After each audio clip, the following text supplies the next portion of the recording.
So some common applications for E-track straps in trucks or trailers may be when you have a pallet of cargo that's sitting in the trailer with nothing around it and it needs to be secured.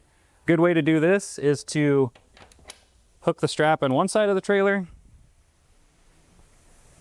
up and over to the other side, clip it in the track on both sides, pull out most of the slack,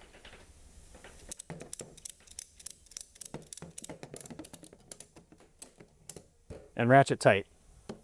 That ain't going anywhere. Another common situation with cargo in trucks and trailers may be loose cargo or oddly shaped cargo that's not on a pallet or not otherwise restrained.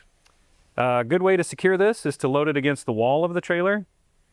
Hook the E-track strap on either side of the cargo.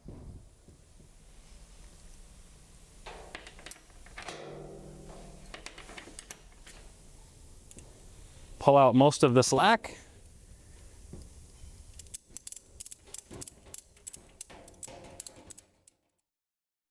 And ratchet it tight. That ain't going anywhere.